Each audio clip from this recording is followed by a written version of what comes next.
ఓం శ్రీ గురుభ్యో నమ. అందరికీ నమస్తే అండి.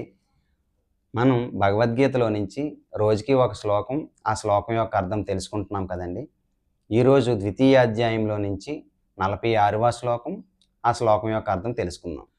యావానర్ధవోదపానే సర్వతః సంప్లుతోదకే తావాన్ సర్వేషు వేదేషు బ్రాహ్మణస్య విజానతః. అన్ని వైపుల జలములతో నిండి ఉన్న మహాజలాశయము అందుబాటులోనున్నవానికి చిన్న చిన్న జలాశయముల వలన ఎంత ప్రయోజనమో, పరమాత్మ ప్రాప్తి నంది పరమానందమును అనుభవించు బ్రహ్మజ్ఞానికి వేదముల వలన అంతియే ప్రయోజనము. రేపు మరొక శ్లోకంతో మళ్ళీ కలుసుకుందాం.